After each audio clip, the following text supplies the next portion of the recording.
राजभर जी 50 रुपया हीरे से धन्यवाद बा। भगवान कितना खुश हो। अरे आई जनकपुर से पाती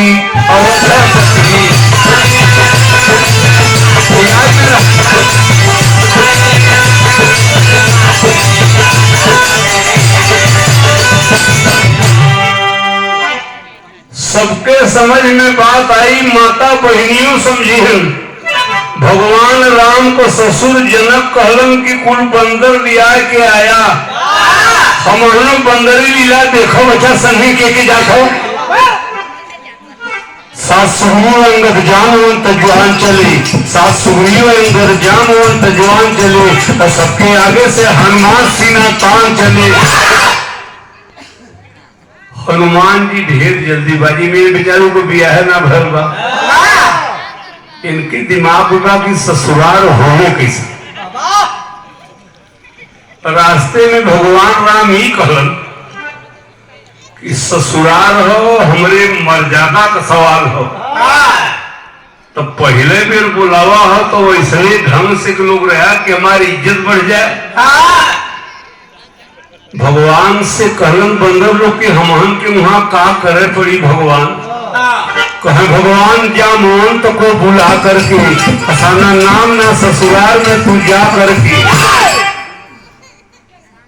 कहना सबसे बूढ़ जामवंत तू हुआ और तुम्हें एक ड्यूटी देते कि आज ससुराल में हमारी तू बचई हाथ दादा और जैसे खैया वैसे सबके खिलाई हाथ दादा।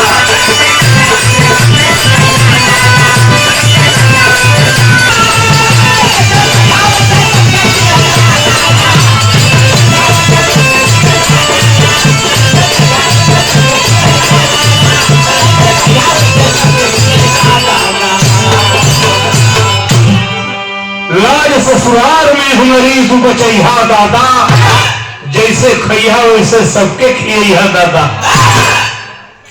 जामुन देवे मोची पर गुर्रा कहे गार राजा बदल काम भगवान हमारा तेल पानी लगाओ तुम। जनकपुर गांव के बहरे बगीचा में भगवान राम अपन बारात रोक देलन। सुना रही लोग गांव के बहरे जब बारात रोकलन राजा जनक के पता लगल कि हमारे दामाद भगवान राम अपन बंदरी पलटन लिया के आयल हूँ। वही बगीचा में जाए के जनक लगलन भेटे अपने दमादे की। तनी वहां का खेला सुना। ससुर दामाद को सीने से जब लगाए हैं, ससुर दामाद को सीने से जब लगाए हैं, देख के जानो तब पांव को बढ़ाओ। गले से गले लगे लगलन। दमादे के राजा जनक भेटे लगलन।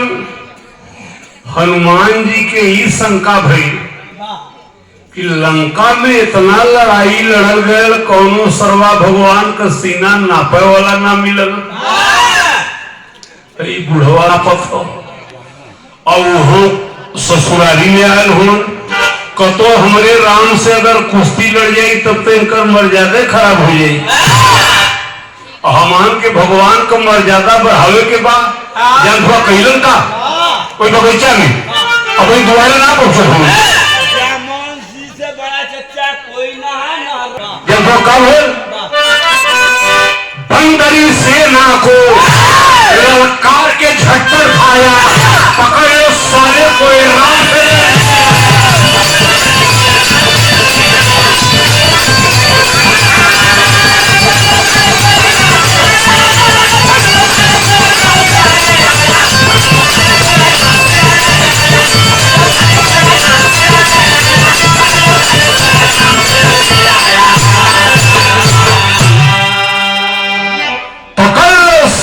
राम से लड़ने आया।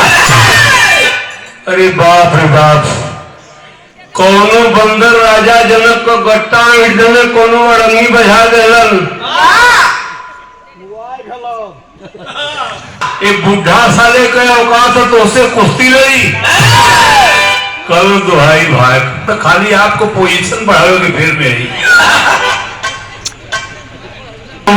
का हो अरे बाप रे बाप, कैसो कैसो राजा जनक की जिंदगी बचल बा। पूरा पूरा कही हरिचंद भैया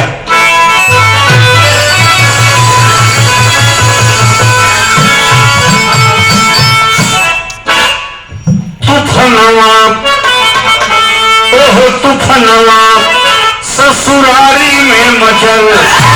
अरे सखिया मारे मिलके सीता के महला, तूफनवा ससुरारी में मचल।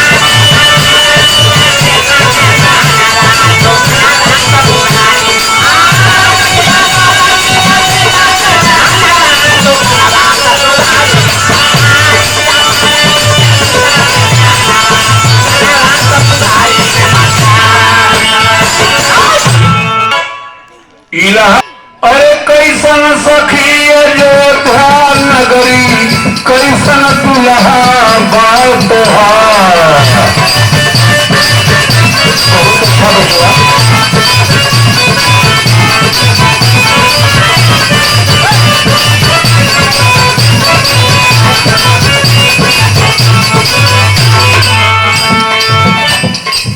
मालूम होला अवधपुरी के सभी कवार बाती नन्ना।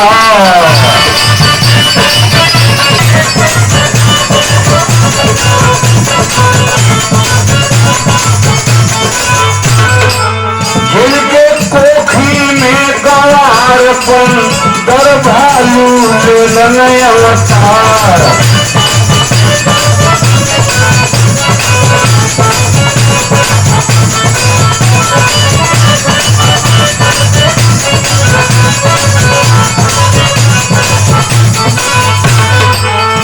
अरे नीच जात पंदर का जाने, कैसन मजा मिले ससुराल।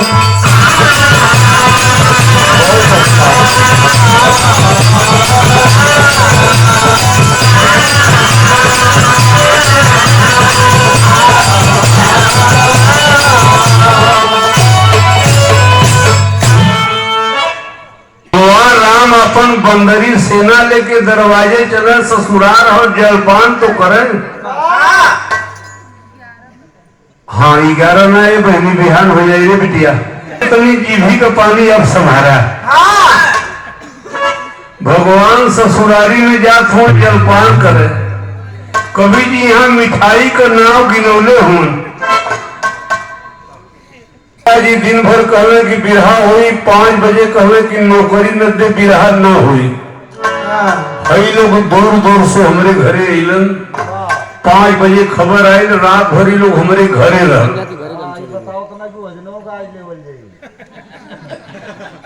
नहीं पहले ये बदे का काल तो नहीं है सुना।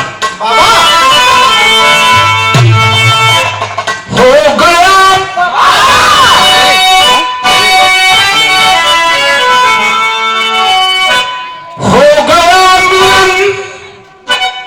जल पाने की, अरे समय आई रे, दोना में भर भर बनरन के भी।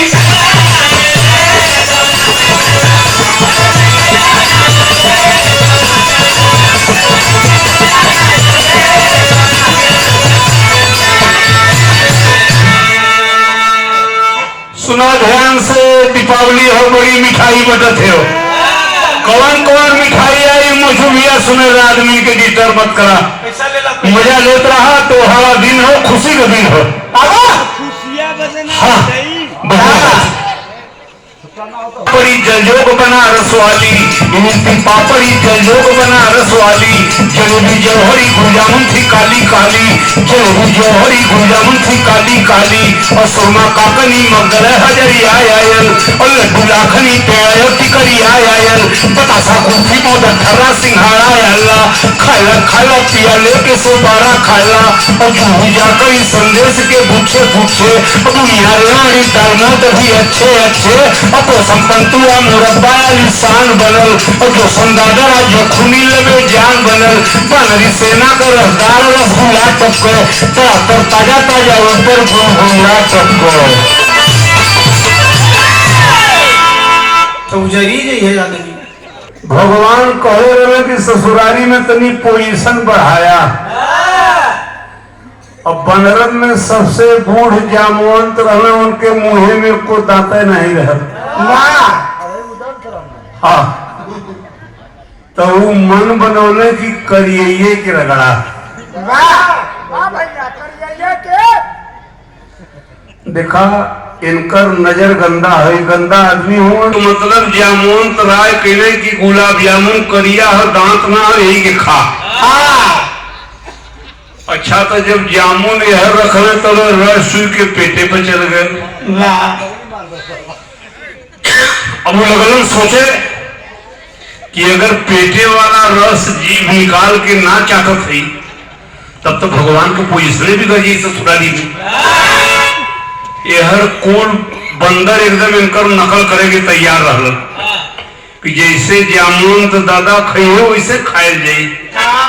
तो ये जब पेटे पर जीभ निकाल के चाटे शुरू कैलन तो कौन बंदर अपन अपन जीभ निकाल के पहले वह पेटे का चटौआ शुरू कैलन। जब कहलन का चाटा चाटा बूढ़ा कहे, अरे बूढ़ैया आई रे बनल के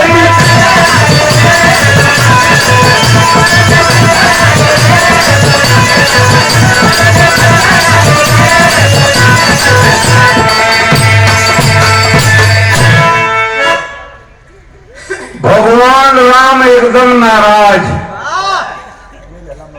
कि गांव के बहरे बगीचा में हमारे ससुर के कुल पटक के मुआवा जात रह। अच्छा दुआरे इन्हें तो जीभ निकाल के चटवल शुरू कर दे। तब गुस्सा में प्रभु खुला सुना हो फटकार जब रघुराई तब कहे बन रवा हलिया तो ही तक कहला ए भगवान यही बुढ़ाऊ का करा नकलिया हो तूफनवा ससुरारी में मचल। अरे उनका देख देख हम हन कर लीजिए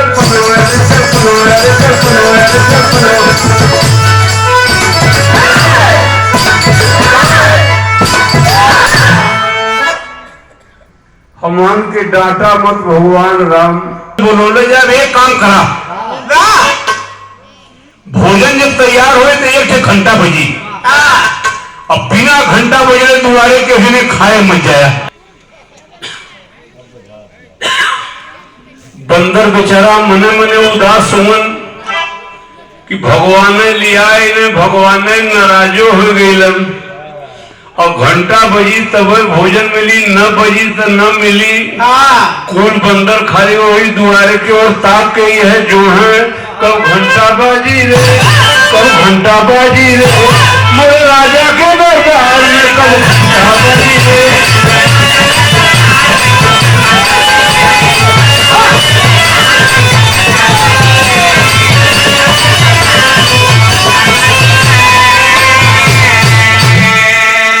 और जो होता राह भूख से गए सब कुल्हाई है। बहुत अच्छा हुआ।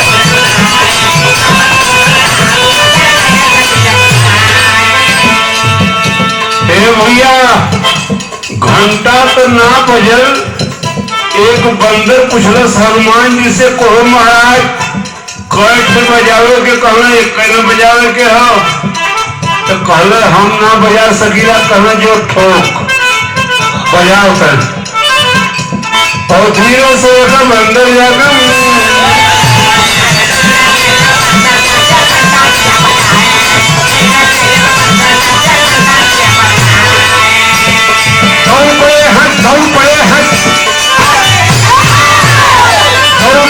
सारे बंदर रोक रहे रघुराई और मगर उनके ना रोको से आसन ये क्या माई है कब घंटा बाजी, कब घंटा बाजी खूब मिले मजा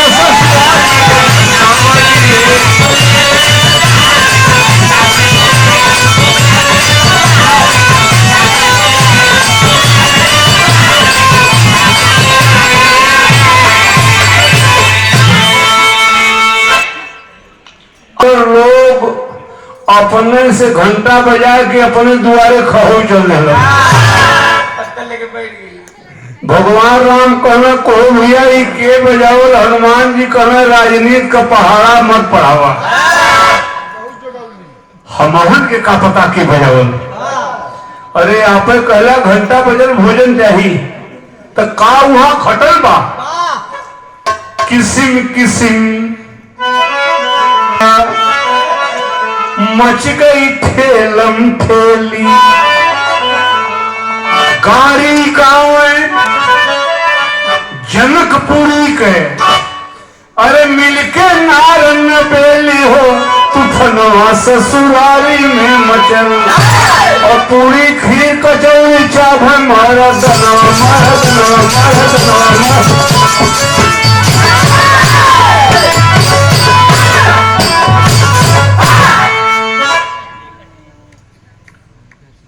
बुरा मत मना क्यों होने तुहारी से भी निक लगेले।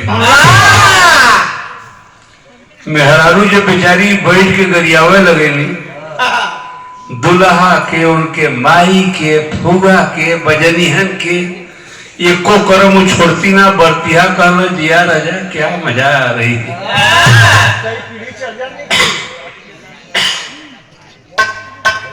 उतने ना हो दुल्हा को बाबू गाड़ी का गरियोनियों दिलन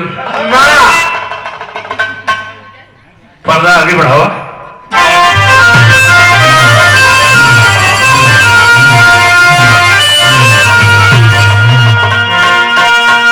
नहीं मास्टर पूरा बढ़ावा।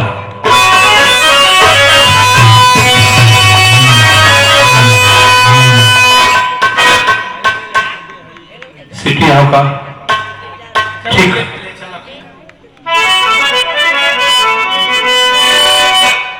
माई बहन दुल्हा खिचड़ी खालन 2-3 गोल बनावे लीन नई लड़किन का गोल अलगे हो जाये बुढ़िया माई लोग का अलगे हो जाये। अच्छा वो लोग के का पता हो कि का कहते उसको खाली गरियावे पर रहे ली शुरू करी हम खत आ गई सारा बनारस से खत आ गई।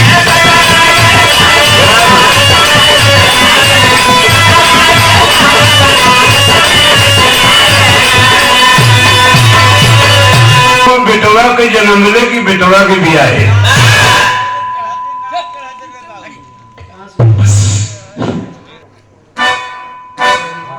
हारमोनियम कैसा कम करा कितना खुशी का दिन होगा बुढ़िया नौरी लोग के दांत ना बा। अच्छा ऊपर पीहन के गावे लगे हैं थोड़ा आज मारेगा थोड़ा कान मारेगा थोड़ा दिया तेवारी के बाद मारेगा खत आ गई खत आ गई सारा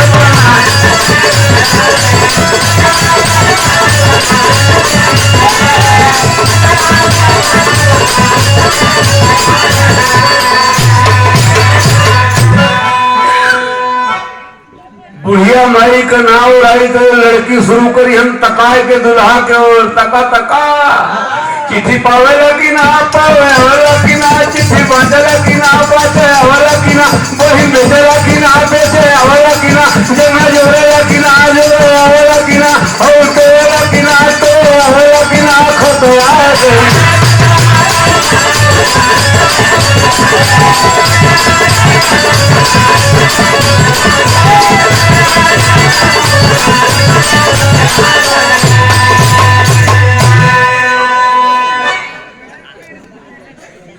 ग्रामीण गीत हो हम तो बहुत पिछड़त जात हो। माई बहन लोग ब्याहे में गावला वो हरिया भगवान ससुरारी में रहलन तो वहां के मेहरारू कैसे उन्हें गाड़ी गावत है घोटा घोटा घोटा घोटा मसाला घोटा हो घोटा घोटा।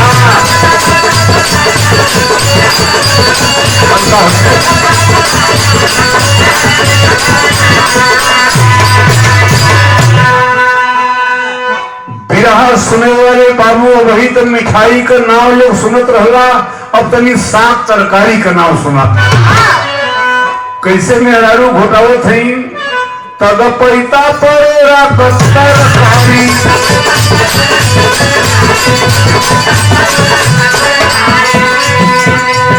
आम नींबुआ नमकीन बनल भारी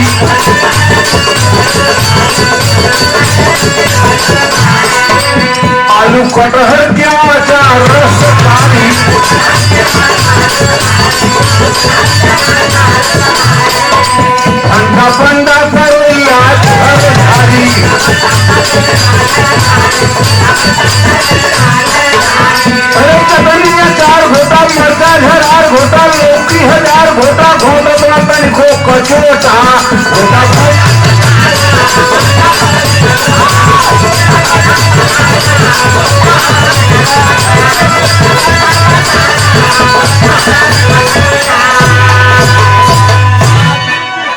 बहुत भाग से आज हमन के गांव में भगवान अलन तनी सा हमहू घोटाइले मेरा रुकई तो तोहू घोटाला जब थोड़ा नौनिया का घोटाओ टिंडा जान घोटा भिंडी फूटान घोटा टमटम कचान घोटा सोया करान घोटा सलजम महान घोटा घोटा घोटा है नकाश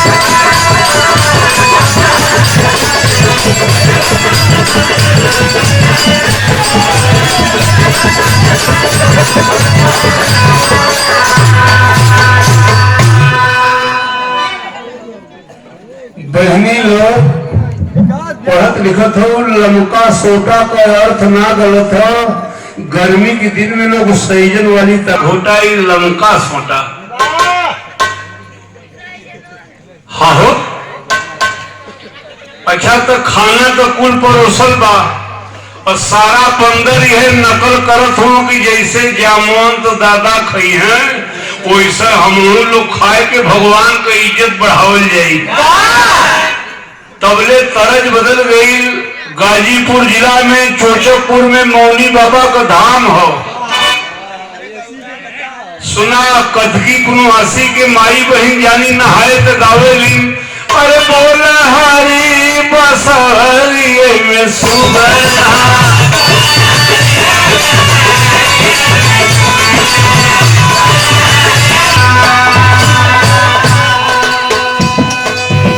माई बहनिया गावेली धनसहरा के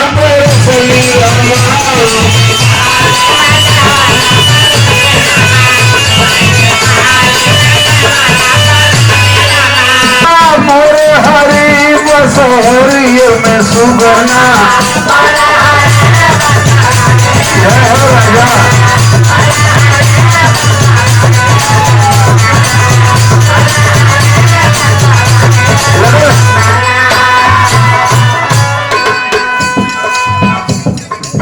ना हरी माटी को महक हो भाई एक माई बहन गावेलिन कहो कहो रेडियो रिकॉर्ड इधर बजेला राम ही राम रतन करो जिभिया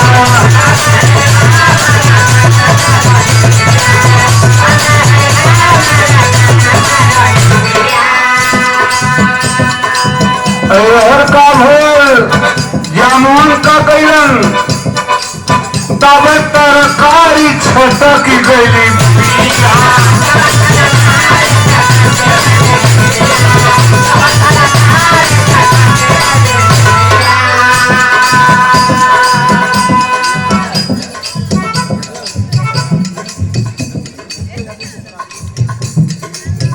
₹100 का पुरस्कार बाबू गुड्डू यादव जी पोखरापुर से नकल करे के फेर में हुए जामुन जब कटहर वाली तरकारी दबाने बिया ऊपर उछल गई कहे अरे बाप रे बाप बिया अगर अपने मुंह में ना लोकत है गेहूं के पतरी पर गिरी तो भगवान का मर्याद खराब हो जाये तो खाए के टाइम कैलन का उछल बिया मुंह में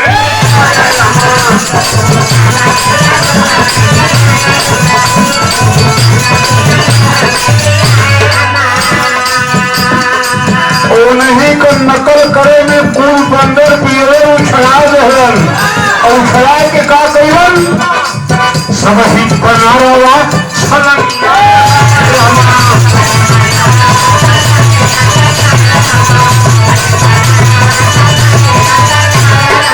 कहा हनुमान की जिया हो से जिया तब तरकारी छटा